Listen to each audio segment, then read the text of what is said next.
Split Decision. This week on episode 36, we're going to recap UFC 299.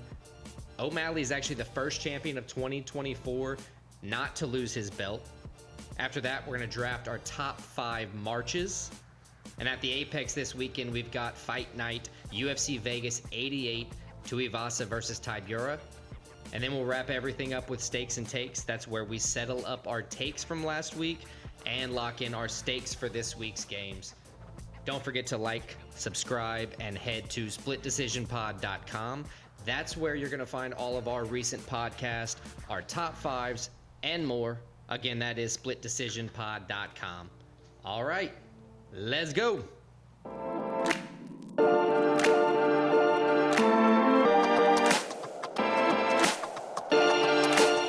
UFC 299, it's early, but it might be the card of the year. It had a lot of hype coming in. It delivered all the way from the prelims to the main card to the main event. No, it was a very good fight card. I agree with that. It could easily be. It's definitely the best card of the year so far.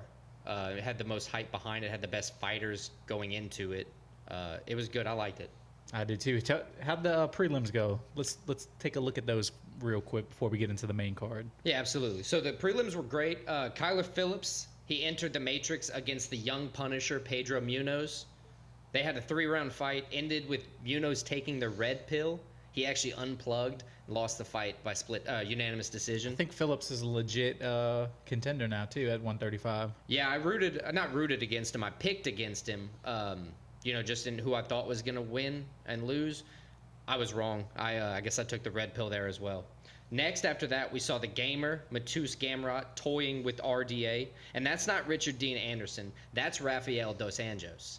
And, RDA, he's older. He didn't look that old in the fight. He just got beat. No, and look. He didn't lose because of his age, I don't think. No, Gamrot just showed up. Absolutely. He did good. Gamrot training with Poirier seems like that's a good training partner for them. They American top team. Yeah, mutually beneficial. But Gamrot whipped out his controller, and he played, for his victory royale. He secured 11 out of 19 takedowns, which, paved the way for his unanimous decision win. After that, Maycee Barber showed her future. Living up to the hype. She's she's been talked about as a legit contender for a while. Yeah. Had a little rough at the beginning of her career, a couple losses in a row. Since then, I think, it's like 4 or 5 wins in a row now? Yeah, I think 4 or 5 wins.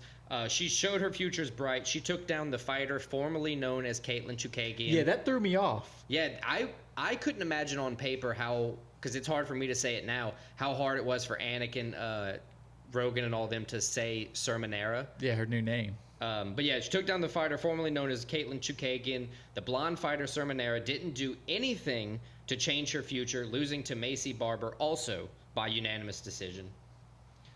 Seemingly cocky into the second round, Jailton Almeida was on record takedown pace. I think he scored 9 in the first round. Yeah, it's a heavyweight against one of the better heavyweight wrestlers in Curtis Blades, too. Right, absolutely. Very impressive, but like I said, kind of cocky going into the second round. I mean, he was doing the same thing he's criticized for, where he just takes him down and he doesn't try to finish the fight. Right. And he came back to bite him. He just held on to a single leg way too long. It paved the way for Curtis Blades to, use those razor blades. Hammer fisted like a dent in his head, damn near. Right. Yeah. I mean, I always think that Jailton Almeida going at such a light weight in the heavyweight division is an issue. I mean, it was working for him until it was his game plan, I think. Yeah, the game plan was definitely the big issue there. He's got to start looking for finishes. All right, but yeah, that pretty much wraps up the prelims. It was a very entertaining prelims, but nothing compared to this entertaining main card. And let's jump ahead to the main event first. Sean O'Malley, I think they said it multiple times during the broadcast, maybe his most complete, dominant, beautiful performances against Chito Vera. Didn't get the finish, but, dominated the fight on the feet. It's crazy that he still didn't even knock Chito down. Chito's still never been knocked down. That's nuts. I don't know how Chito, I think it was in the second round, the knee to the face, O'Malley fractured to Chito. His skull. Damn near fractured his skull. I don't know how you don't get knocked out from that. That's a near effortless belt defense, in my opinion. He won all 5 rounds. He did what you want to do if you have what he said is a fluke loss to Chito. He came out and dominated him for 5 rounds. There was a split second in the final, like 10 seconds, where Chito connected on a body shot, and right after the fight, O'Malley went to the ground. Yeah, he even said in post-fight, he said he rocked me with that body shot. If that would have happened halfway through the 5th round, who knows what would have happened? I mean, you could have easily seen a fight like, I mean, a few of the fights played out on the card. Get dominated the whole time, and then last 30 seconds or last 2 minutes of the fight, they lose. That's why mixed martial arts is really, really cool, in my opinion, and it's dynamic. Like we see the odds all the time. One punch can change everything. Right. Money line really doesn't matter because all these guys, it takes one just perfect shot to end it. But O'Malley, besides that, that's an alternate reality we're living in. He dominated the fight, won all 5 rounds. Even the 4th round where Chito came out strong. Yeah. For about the first minute and a half, then O'Malley just took over the round again, won that one. Very strong showing. I think it was 50-45, 50-44, 50-44 maybe. Yeah, or maybe 2 50-45s. Yeah, either way, it was every round for Sean O'Malley, a shutout, as they say. So he called out Ilia Topuria, which, I like that fight, but I think it's a little too early to start talking about double champ for him right now. I think the next fight that's happening, I think he's fighting Merab next. It has to be Merab. Even in interviews after that, he even said, yeah, I'll fight Merab if I have to. Yeah. And then a dark horse, if it's not Merab and not Ilia, Corey Sandhagen. That's always out there. He's deserving of a title shot. He's a guy. That would be a very entertaining fight between them two. I could see it. So I think any of those 3, but I think Merab is the most deserving and most likely to happen. Right. And after that, can we just jump straight into my favorite fight of 2024, possibly? I got the fight wrong, and I've never been more happy to get a fight wrong. Dustin Poirier knocked BSD Saint-Denis out cold with the right hook. So this was an emotional fight to start off. We've been nervous about these two fighters, knowing that at some point they could cross paths. We did not think it was going to be this early. Soon. I mean, there's a reasonable argument to say that Dustin didn't ever have to take the fight. He didn't have anything to prove this guy. He gave him a chance. But I like his mentality. He said, somebody gave me the shot, Eddie Alvarez back in the day. I'm going to give this young dude the shot. Can he jump into be a top contender? Exactly. I like that. BSD, to his credit, won the first round. I mean, he was taking Dustin down. He was holding Dustin down. He was winning the fight. Well, let's be honest. Dustin was taking himself down a few times. Don't be silly. Jump the gill. The memes are just pouring out at this point. But Dustin said you miss every guillotine you don't jump. So and he's missed every single one he's jumped in MMA. No offense to Dustin, but he's never got to finish by guillotine. Hey, but he said he's going to keep trying until he does. Even if it's a 1% finish rate, he will. He said, you never know. Maybe I get Islam with it. That would be sick. And then he laughed. That would be sick. But yeah, fantastic fight. It was, like we said, it was El Diamante in the end. 2nd round knockout. Man, when's the last time we've seen him? He knocked Conor out with the hands. But he didn't knock Conor out cold. It wasn't just a one punch, you're out cold. Right. He knocked BSD out, then got an extra punch in on the ground. Yeah, he did. It was sweet. It was a comeback. The crowd liked it. And he was the underdog, so a bunch of people made a bunch of money on it. Underdog. He started talking to everybody after the fight outside of the cage, from Donald Trump to Dana White. He said to Steve-O, we saw in the crowd he's talked to. You know what that means, right? What do you think that means? Well, not the Steve-O or Trump thing. That means for our theory, the haircuts. The haircut. He had the vintage Dustin he pulled out the fade. Yeah, I mean he hadn't had a haircut. He normally has his nice hair. He's talking about his hair, messing with his hair during the fight. He comes out, cue ball, close to it, and puts on a great knockout performance. He got it was fight of the night too. They got $50K each. Yep.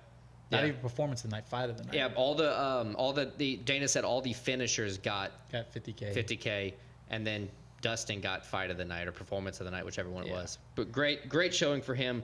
Next fight, I think.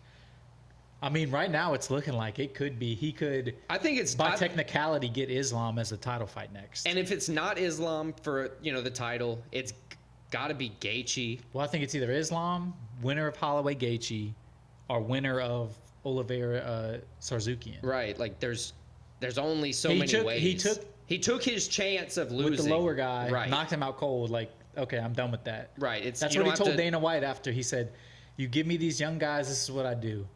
He told Dana White from the cage. And then he told Joe. He said, Joe said, "You're the man." He said, "I'm just a man, Joe." Oh, yeah. I mean, under pressure, that's like cold, That stone was cold a nice moment. line. Yeah, was a nice that's line. pretty solid. You're the man. I'm just the man. I would like to see Gaethje again. I mean, I want to see him redeem that loss. I mean, it's 1-1. They both knocked each other out. I would like to see it makes the Islam. most sense. It's 0-1.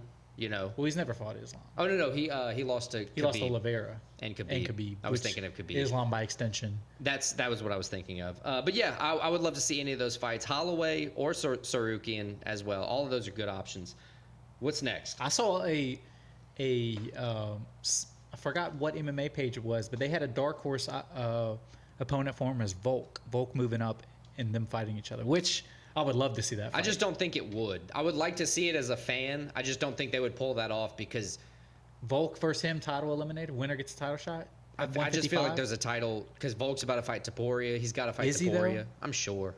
We don't know. Volk's been there for so long. They're gonna give him his respect. We don't know. But I'll watch anything at this point. Let's move on to maybe one of the most. Dustin had an impressive fight, but maybe the most dominant fight of the main card. Definitely the most technical. Michael Venom Page making his UFC debut against Kevin Holland, and Michael Page proved that he was the better of the two for He sure. He frustrated Kevin Holland. He showed He showed he's the better striker. I mean, he's entertaining. What a way to make your UFC debut. He's fun in the cage. He's a fun style. He's cocky. He dances around. He said something very impressive. So it was something like Kevin Holland wanted to get in a fight. I just beat people up. You know, he stood at range the whole fight. He kept Kevin him at Holland distance. couldn't touch him. It was. I don't know how many times he got Kevin Holland with that like back elbow so many times. And look, I love Kevin Holland. I never want to see him, go down by any standpoint. But you know, Kevin Holland was talking a bunch of shit before this fight, saying he hasn't fought anybody. He's been in Bellator. But he couldn't catch him, and he could not. Michael Venom Page was way faster than Kevin Holland. It's like, and like you said, I'm a big fan of Kevin Holland, but Venom Page was just on a whole nother level. Absolutely, it's definitely a fight that had Holland frustrated. But to Page's credit, he's not in there to get hit. He went in there and he delivered a spectacular performance that did its job, which leads me to my question for you. Who's next? He's not in a place to call anybody out. He's 1-0 in the UFC. You know, everybody's saying if he wins a couple more fights, a huge England versus England matchup versus him versus Leon, but he's a couple wins away, big wins. Okay. The one I would like to see, which I think would be a great technical fight, him versus Wonderboy Thompson. So two karate guys. They've talked about that already, and Stephen Thompson's pretty much outright said no already. Well, Venom Page, they actually talked to him, and he said, I don't think the fight would be as exciting as people think because we're both so good at what we do. It was so technical. Right. That be a 30 strike, he said it's going to be a chess match where he does something, and before he does it, I do something. And, right. But I think it would be a entertaining fight. It would be a way to move up the rankings for him. I got one. Who you got? Gilbert Burns. Oh. Coming off of his loss to JDM. If you look at it, I'm looking at it right now. Gilbert Burns drops to 6. And Michael Venom Page is at 13. I think Michael Venom Page is going to want to fight quicker, though, and Gilbert Burns might have to take a few months off. He might. But also, I mean, you never know. I thought that would be a fun option. That would be a good option. It's a way to move up. And Gilbert Burns did just lose. It would be a test for Burns in the way that, his wrestling is strong and his power is strong, but how do you... Can you even get to him? Can you get to... Yeah, it's... Because Gilbert Burns, even though he lost to Madalena, he's proved that he's the full package. Oh, yeah. You can't help but not like Gilbert Burns. Right. I mean, you got Sean Brady, Ian Gary. I just don't see those fights happening with a Michael Page. That's why I kind of moved all the way up to a Gilbert Burns. It just feels right at that point. So that's a good segue to the next fight. Gilbert Burns, Jack Della Maddalena. Gilbert Burns winning the fight for 2.5 rounds. And look, I was looking at the stats earlier. Outside of the takedowns, the fight was close. It was close. Madalena was very active. But even it was close when enough where the takedowns are... Yeah, that matters the most. But he gets up from that last takedown. Gilbert, kind of, if you look at it, kind of almost... He's a vet, and I don't want to say, but it was almost like a panic, like, I'm just going to take him down real quick again. Yeah, JDM saw that coming. A perfect knee. Oh, my gosh. Just stunned him. Perfect knee. Stunned him. Got him on the ground. Few shots away. This is by far JDM after a few lackluster performances. And, yeah, this was a big test for him. And like you're saying, after a few I wouldn't say lackluster, but less than Not as perfect. impressive as we saw him early on. Right. This man, was this a was breath a of good fresh one. air. Him being able to turn it back on. I think there was like a minute and 15 seconds left in the fight whenever, they called it. So By far his biggest win of his career. that's what the commentators Main's undefeated. always talking about whenever they're saying, like, you're down. You just need to throw your hand, like, throw everything. Anything, even if you're going to lose in the last seconds, throw anything and everything because you could win. And we You could saw get that multiple times, where the tides turned late in the fight where, in Sean O'Malley's case, he could have lost had that fight gone on 2 minutes longer, Oh, yeah.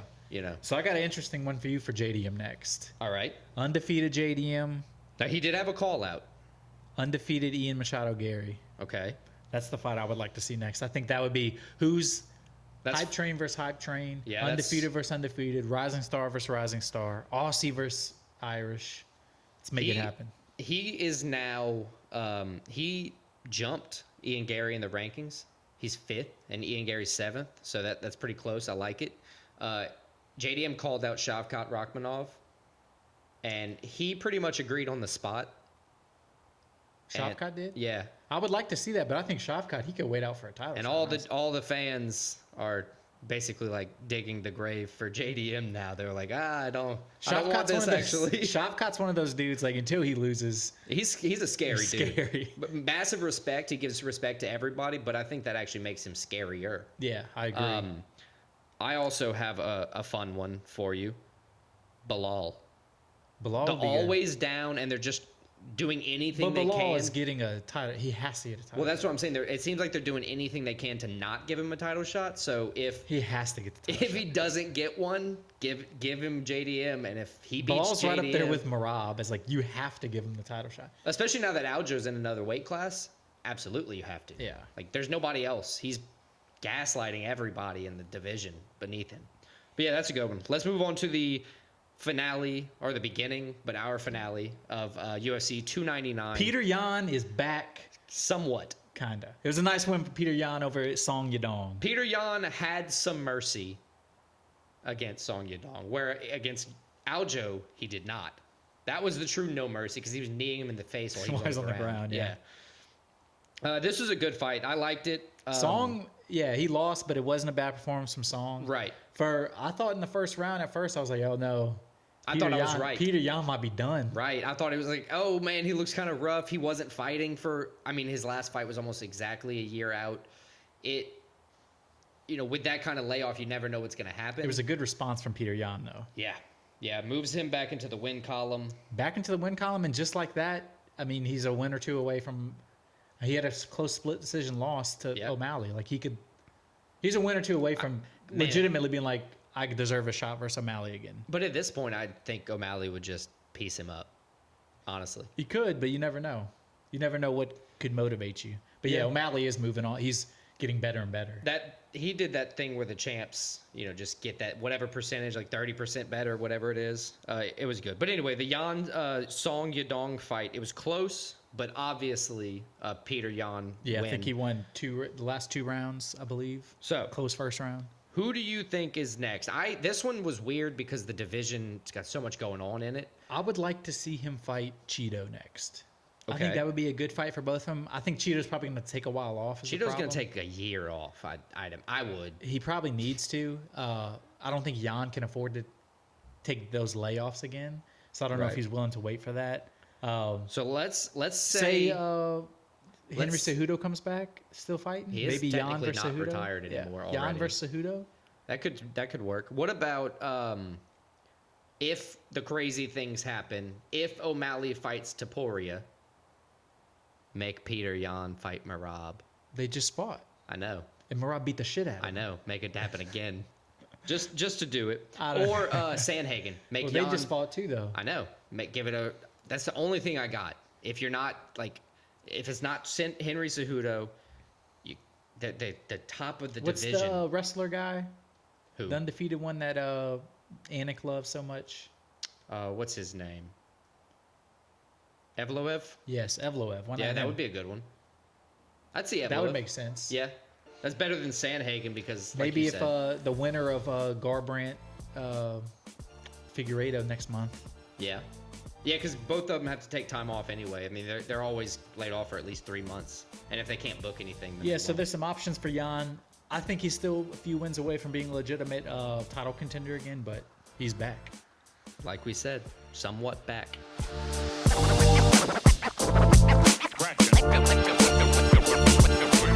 Welcome back to Top 5. Last week we had Top 5 Florida things. If you missed it, check it out on our website, splitdecisionpod.com.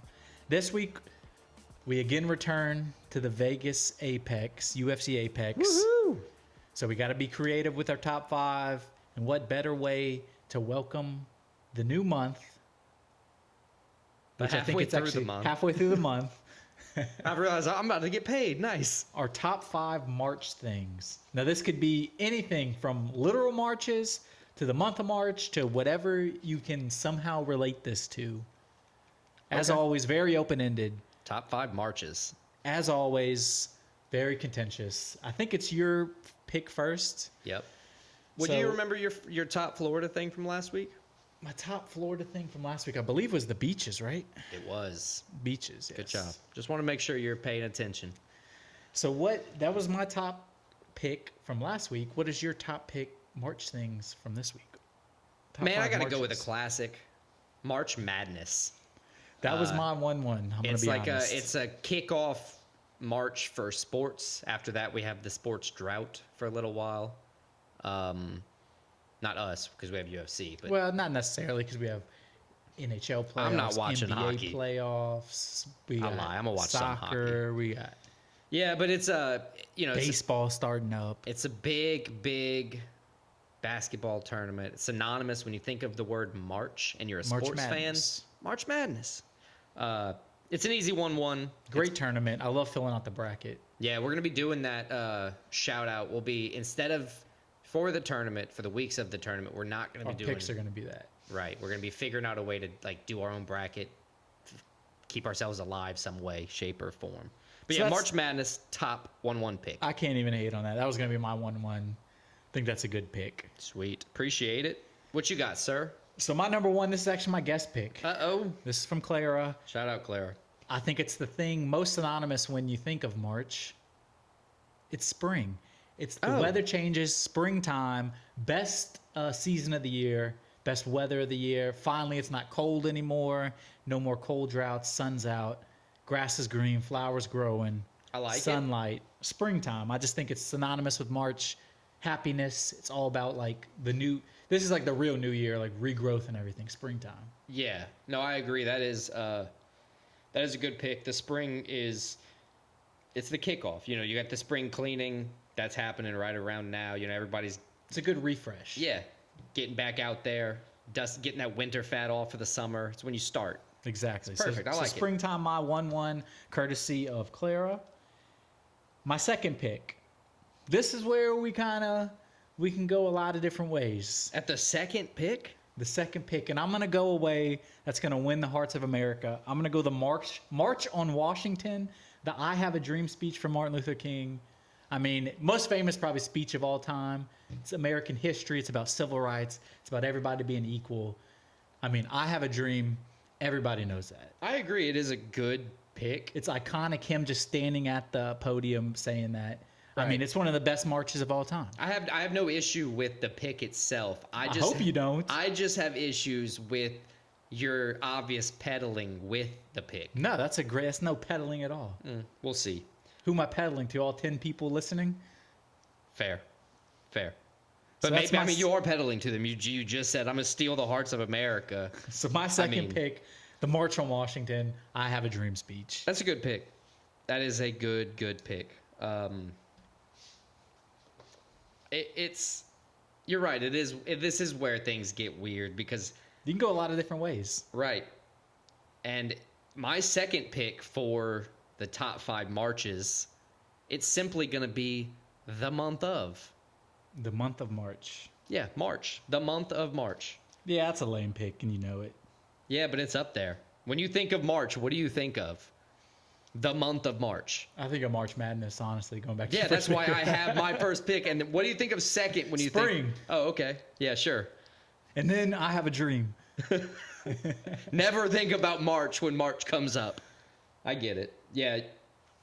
Whatever. Yeah, it's kind of a lame pick, but Whatever. What's your third pick? Third pick. I don't know when I'm going to fit in a guest pick if I have one, to be honest with you. Good luck with that. I'm going to go with March of the Penguins. I did not have that on my list. The movie, March of the Penguins. It's a very good movie. It's wholesome. It's Morgan Freeman. Yeah, he narrated. Speaking of Steal the Hearts I of was trying to America. think of the word narrator while you were saving me, so I appreciate that. Great narrator. He played God, so It's a good documentary. it is a very good documentary. They try to who knows if they're even showing you the same penguins, and they make these storylines about them. They could just be showing me any old penguin. They probably are, but it's one of those things, kind of how we said it a while back. In a world of total misery, at least we can have some happy things, and if those things are It is little a very. penguins, I agree with you. That's a very happy-go-lucky. right? Yeah, it's a simple but happy pick. So yeah, March of the Penguins. Shout out Penguins. Not bad, not bad. And it also goes into my bird thing for later on. Yeah, later. All right, so what you got for 3? So my third pick, I'm gonna go somebody born in the month of March. Ooh. He's a great mind, one of the great minds of the human race. Let me guess. Give me a decade or an era that he was born in. How about I just tell you my pick? That's fine. Albert Einstein. I would never have guessed him. Albert Einstein, born March 14th, 1879. I mean, he's a great mind. If you say smart person, he's the person you think of. Yeah. I mean, he's famous. He's still for being born in 1879, everybody knows. And who Albert he's also Einstein is. one of the original memes too. Everybody knows who he is. He had that picture with him with his tongue out. Yeah.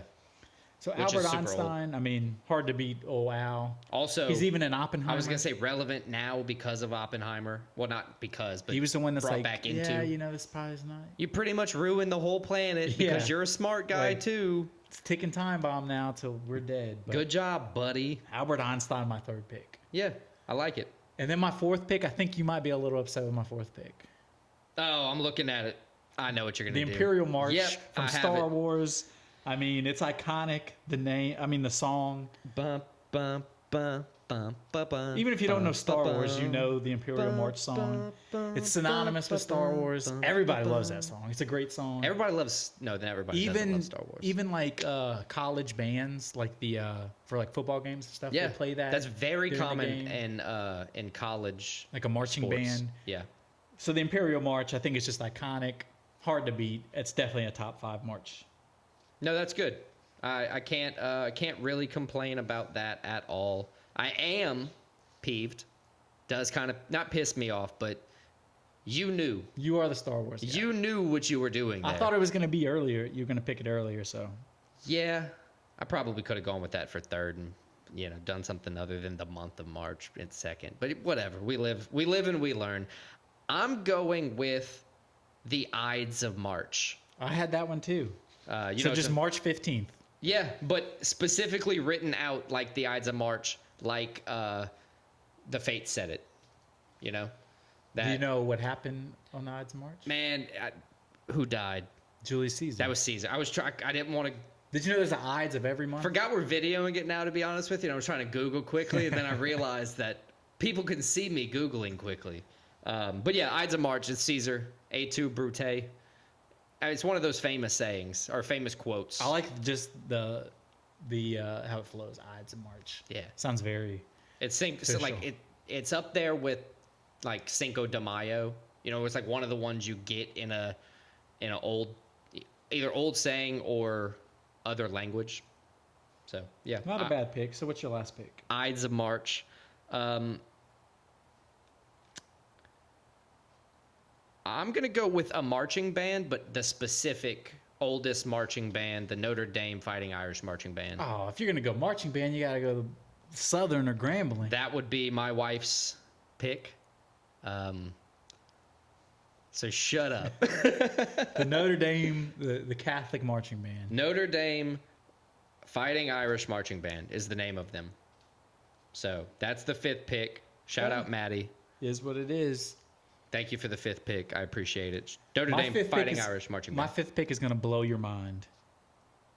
It's a you know how they have days that are like random holidays, like National Pancake Oh wait, Day? you were being serious. Like, it might be like actually interesting. Okay, I'm You listening. know how they have like National Pancake Day or Yeah. National Potato Day, National Juneteenth, and yeah. such. Well, Juneteenth's a real holiday. This one is And on you're saying National Pancake Day is not? exactly. Oh, This is more along the Just lines of lost National a Pancake listener. Day. March 3rd every year is National What If Cats and Dogs Had Opposable Thumbs Day. we're gonna need a bigger graphic. We might need a bigger graphic. I mean, just think about it. They could open doors. What if cats and dogs had opposable thumbs day? I looked it up. It's a real day, too. It's been for a few Wait, years. what day is that? March 3rd. Oh, 3rd. I wish it was the We missed 13th. it. That would be tomorrow. But there's all kinds of things like people celebrate by not using their opposable thumbs. For Like the whole day? People, they try to. I just thought it was interesting. I thought it was funny. It's funny to think about because they What could if open cats doors. and dogs had opposable thumbs day? And you're not allowed to think about that any other day of the year. You're not allowed to. So we're committing crimes currently. We're committing crimes currently. I mean, what if? Just think, what if they had opposable thumbs? Oh, now I'm an accomplice. This isn't cool. Yeah, that's interesting. All right, let's run down the top 5 So we can jump into the top 6. No, I'm kidding. my first one was spring. This is top 5 marches. Was spring. Number 2, the March on Washington, in quotes, I Have a Dream speech. Number 3, Born in March, Albert Einstein. Number 4, the Imperial March from Star Wars. Number 5, March 3rd. What if cats and dogs had opposable thumbs day? You're right about blowing my mind. That's a good pick. My number 1 for top marches is March Madness. 2 is the month of March. 3 is March of the Penguins. 4 is the Ides of March. And 5, the Notre Dame Fighting Irish Marching Band.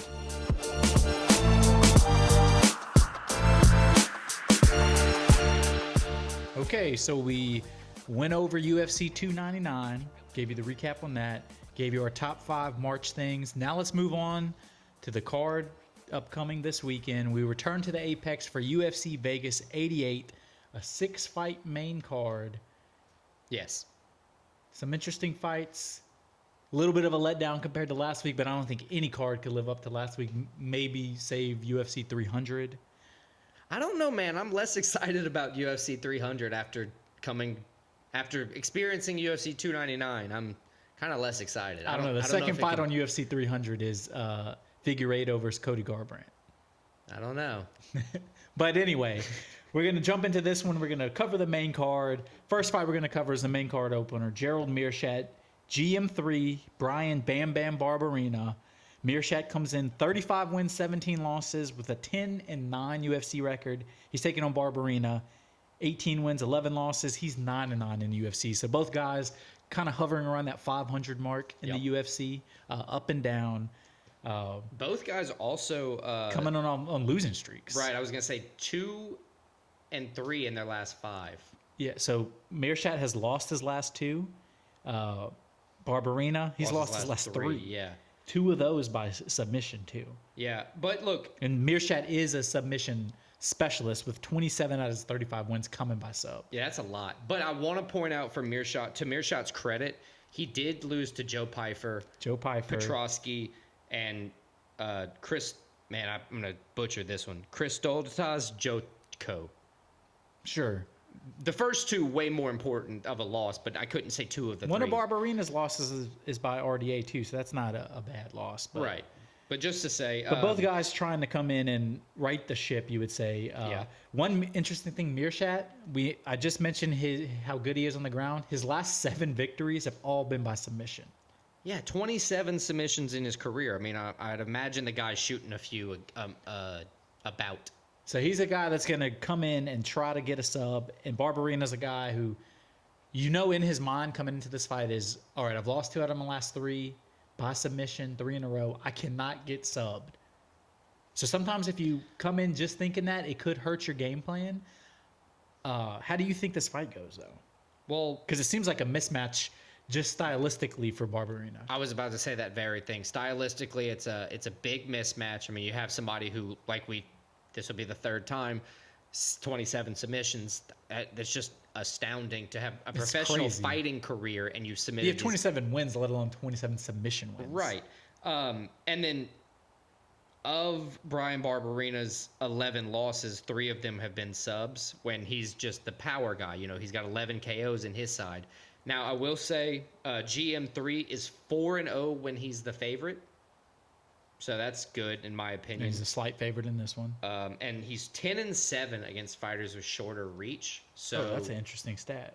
And I say slight favorite. He's actually minus 220. So yeah, pretty good favorite. Pretty good. So 10-7 against fighters with shorter reach. Brian Barberina, on the other hand, is 3-7 as the underdog. So everything in this stats wise is screaming. That points, especially with this, like we're talking stylistic matchup. You know, the reach disadvantage for Barberina. Barberina coming in as a dog, plus 200 dog. I'll add. That to me screams Gerald Meerschaert GM3 to win this fight. Yeah, I got GM3 winning too. I have to agree with you, and I think. And honestly, he's that goofy meme. He's like, I'll do it again. He's going to get a submission win. I was actually saying, seeing the line on this one, if he's minus 245 money line, that still sounds like a method of victory by sub would still be like a small plus favorite. Yeah. You know, it's definitely going to be better odds than that. So I may end up just going with, you know, a couple pesos on a little sub victory for him, like you're talking. So we both agree on that. Let's move on to the next fight. I think it's the only ladies fight we're going to cover. It's Chelsea Chandler's actually fighting. She's fighting on the prelims, yeah, which is cool. You know, Chelsea Chandler last we saw literally running out of the octagon. It was hilarious. But anyway, we digress. Let's move on. Pani Bonzi, the Swede, taking on the Louisiana girl Macy Chasson. Shout out Macy Chasson. Bonzi, 16 wins, 7 losses, 5-4 in the UFC. Chasson, 8-3 overall with a 6-3 UFC record. This is again both girls coming off coming off losses. I have a question. They're trying to turn it around. What do you consider Panny's style if like all of her wins are going to decision? She's a point fighter. Okay. That's what you want. Okay, cool. So I think that's going to be the downfall for her here, to be honest. One interesting thing, though, she has alternated her last 4 wins, losses, and she's coming off of a loss, so that would tell you maybe a win. But Chasson, she's lost 2 out of 3, coming off of 22nd. Yeah, it was a body kick KO from Irene Aldana. It was but it was a while ago. It was September 2022, so she's taken a while off. And look, she's only 8-3 in her career. She hasn't fought that much. Where Panny has fought, 23 times total. But Chasson's fought. They fought actually the same amount in the UFC. Right, 6-3. Chasson's record in the UFC. I honestly think because with her trying to get back into the win column. Chasson is 4-1 as the favorite. Win the favorite in the UFC.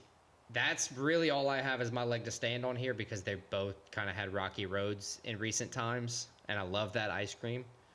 It is a great ice cream. Man, maybe ice cream draft coming up. Possibly next Apex card. But yeah, I think Macy Chasson is going to win. When she's the favorite, I think she lays that power in. I think in her 2 fights, if you break it down, or not 2 fights, in her 11 total fights in her career, you break it down, her finishing percentage is incredibly high in comparison to Panny's finishing percentage. So I think that KO power is really going to shine through for Chasson. Also, I rooted for the Louisiana kid last time. I gotta go back. Yeah, honestly, I think that's what I'm kind of banking on this time. I'm taking Chasson. I think by decision probably, but I think she comes out, ends her little losing thing she's got going on, and she gets the win. Yeah, let's go to the next one.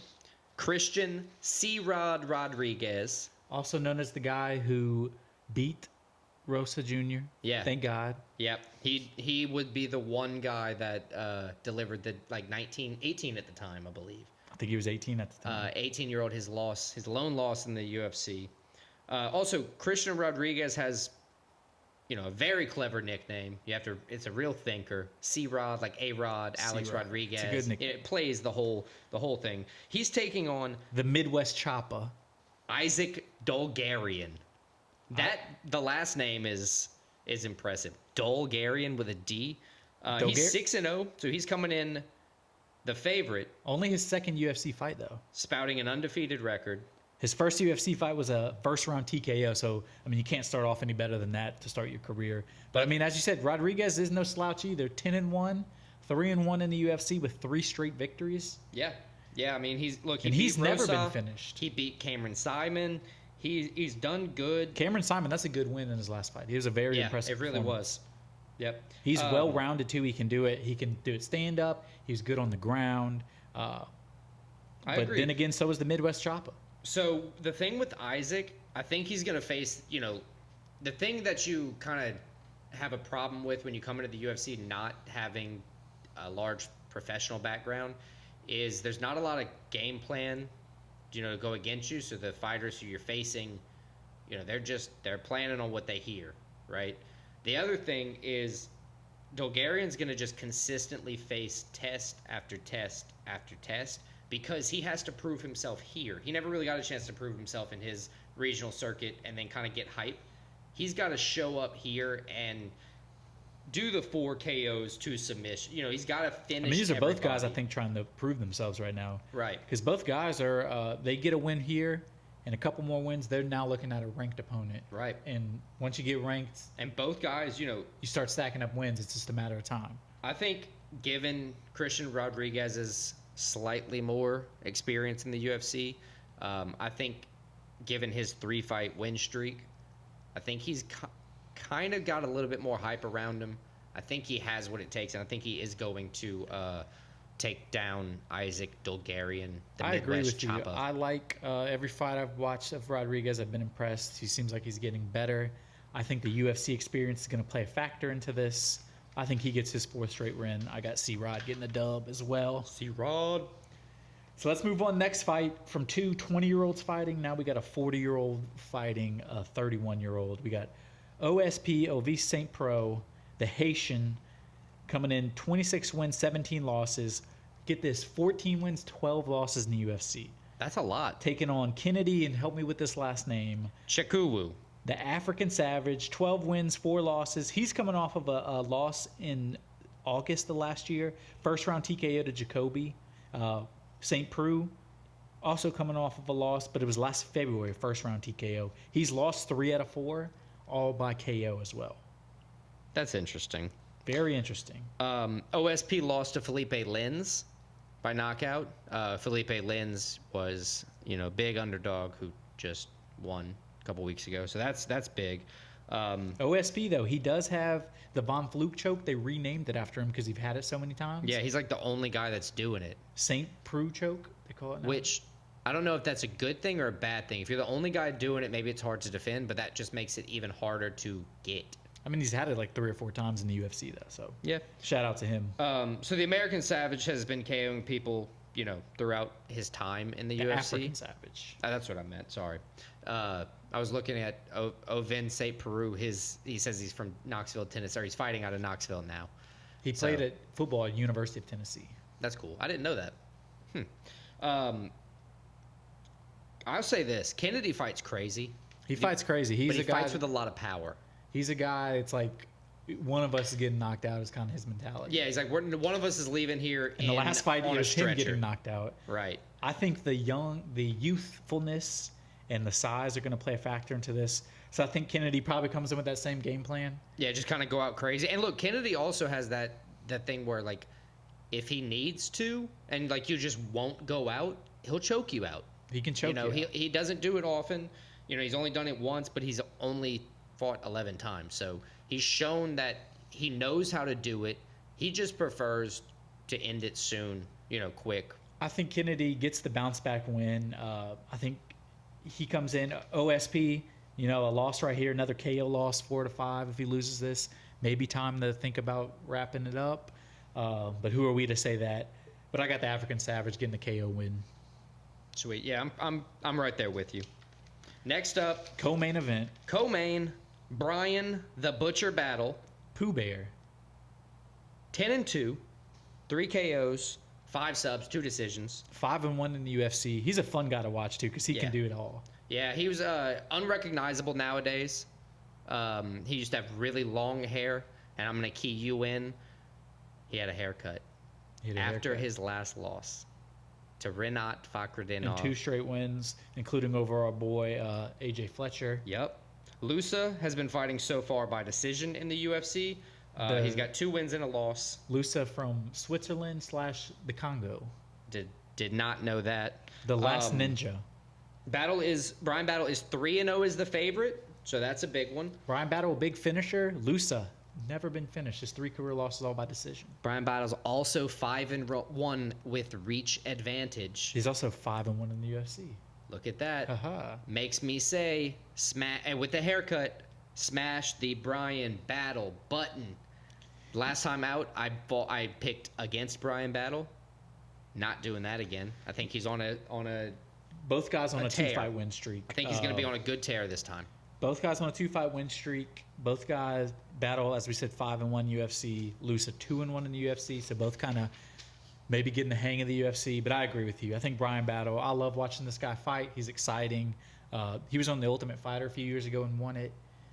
Yep. I'm taking Pooh Bear. I got Brian Battle getting the dub. Let's go. Getting that honey pot. All right. Main event. Bam Bam. Bam Bam. The second Bam Bam of the card. Tai Tuivasa. Hey, if you put the 2 Bam Bams in the ring and make them fight for the death, this guy's walking out. Well, yeah, he's way bigger. Yeah, significant. He would literally eat Brian Barberina. He's facing Marcin Tybura. Tuivasa has been finished 3 straight fights. 3 straight times. But he has huge power. Tybura also has huge power. He's coming off of a first-round KO to Aspinall, which is, I mean, everybody's getting KO'd first round by Aspinall. Right, honestly. I get it.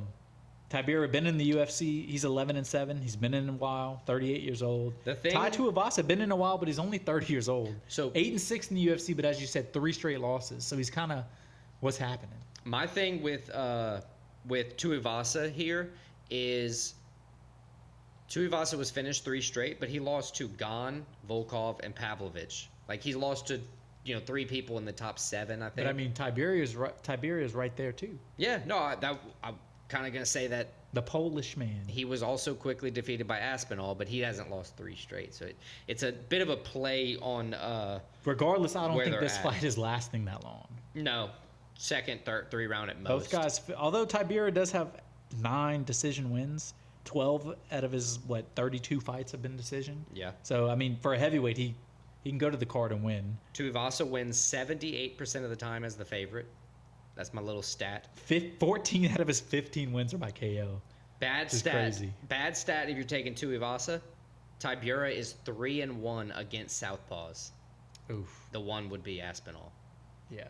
So, I mean, you get a pass if you lose to Aspinall. I mean, I think this is a fight that's pretty up in the air. I think either guy could finish each other pretty quick. yeah, look at the odds: -130, +110. I'm gonna go with the guy not on a 3-fight losing streak. I'm Okay. gonna go with Marcin Tybura. I'm going with Ty. I love Bam Bam. I just think maybe his, you get knocked out a bunch of times like that. I don't know, especially in a row. But yeah, I got Tybura. Yeah, I'm taking Tuivasa, so I guess disagreement, but that's the only fight we disagree on. I think so. Sweet. All right, let's run it.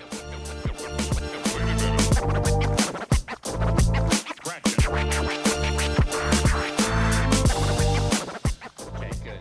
All right. Stakes and takes. Let's settle up with last week, and then we're going to jump into this week. Yes, let's settle up.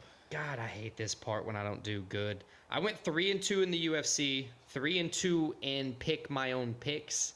I went 4-1 and 4-1. I didn't do good in picking my own pick. Like I was able to bring, I mean, you put up a goose egg a few weeks ago, so that's okay. But I was able to bring my own picks, and it's aggravating. Anyway, I went 6-4 total. 8-2 total. Me. Sean O'Malley was right. I got Dustin Poirier right. I got Madalena right. Peter Yan beat Song Yadong, and Kevin Holland beat Michael Venom Page. Or Michael Venom Page beat Kevin Holland. Yeah, the only UFC fight I got wrong, which I'm happy about actually, is Dustin BSD. Poirier, yeah. Braves lost to the Orioles in spring training, so that Did you get that out of your system yet? Betting spring training baseball? I was gonna say that pretty much solidifies. I'm done with that. But I'll be betting Braves heavy or picking Braves heavy in the regular season once that starts up. Houston beat Kansas, which is awesome. Yes, that was us. I saw that one. Kentucky beat Tennessee at Tennessee's home, which was awesome. It was a nice win. Duke lost to the Carolina. Tar Heels, and BYU beat the Beavers, Oklahoma State. That's the Cowboys, sir. Oh, the Cowboys, yeah. The other one is Oregon State. Oregon State, yep. My B. Yeah, BYU won. And then you did 4-1 again. Yeah, soccer. I got Barcelona Bullshit. or Mallorca right, over Mallorca right. I got PSV over Go Ahead Eagles right. Bayern Munich beat Mainz 8-1. I got Arsenal over Wait. Brentford right. Can you say that again? Bayern Munich beat Mainz? Mainz 8-1? 8-1. My grandma used to say Mayonnaise. It's close. Gross. Close to what we're talking about, but not really. Gross. Arsenal 2-1 over Brentford. The only one I got wrong soccer wise is because Lionel Messi did not play. Inter Miami lost to Montreal. Is that the reason? 3-2. I mean, most likely. Yeah. He would at okay, least scored I'll a give you that. goal. And they scored all of their goals late, right? Yeah, because it was 2-0 when at halftime, and I Right. stopped watching. Yeah. But yeah, so 4-1 UFC, 4-1 Piop. Piops. So 8-2 overall. I'll take that. Yeah, I did 6-4 overall. That brings me to 27, 12, and 1, and that puts you at 28, 11, and 1. So I'll take you that. edge back up. Got a Yeah. game lead over you. I'm gonna edge myself back forward next week. Let's go on to the takes. I just had a bad week overall. I went 2 and 3, so I got 2 right. I This got will be our 3 wrong. stakes, sir. Stakes. That's what I meant. I can't even get my own thing right. Yeah, we're gonna go with the stakes. I didn't do great. 2 and 3. Oof. Yadong lost. The Braves lost. Duke lost. And you want to know what's worse? Of my 10 units, I put 6 of them on those 3. Oof. So It's tough. it's not a good day. I won Madalena and I won O'Malley. I went down 5.03 units on the week. Wow. Not good. I went 4-1 in bets. So JDM right. Yep. Michael Venom Page right. Yep. Arsenal money line right. Yep. PSV Eindhoven money line right. Whoa. And then again, Inter Miami was my loss. Yeah. Good. So what did that? My units. I went up on units finally. right? Yeah, plus 1.29 units for you. I'll take that. Stop the Moves bleeding. you to 11 and 9 in total stakes. So I still got the slight edge in stakes. I'm 12, 7 and 1 plus 2.27 units total. You're 11 and 9 minus 6.7. Yeah, you're still way ahead on units units, total. so don't worry about that. Yeah, I want to win every week. It matters to me. I get it. It matters to me. Yeah, so let's give out our picks for this week.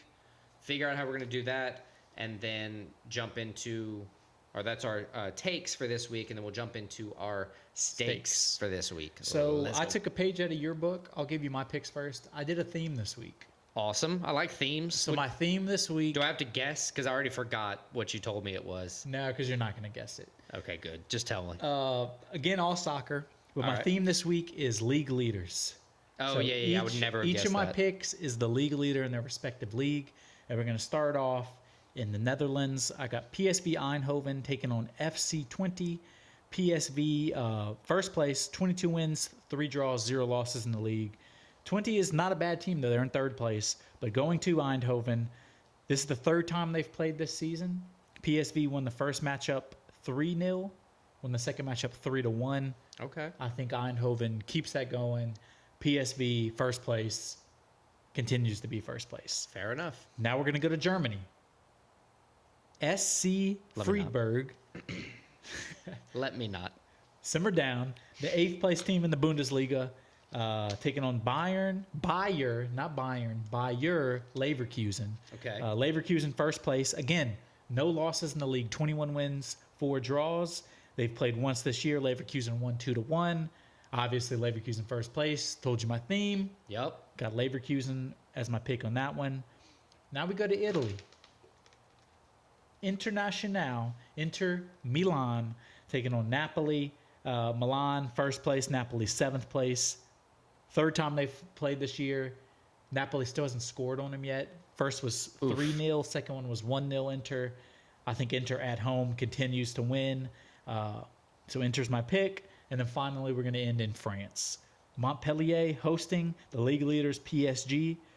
Montpellier 13th place. PSG, as I said, league leaders first place. They met in November of this year. PSG was 3-0 winners. I think it's more of the same. PSG is my pick. So you picked all first place teams to just win? I did. 2 of them on the road. None of them that big of favorites.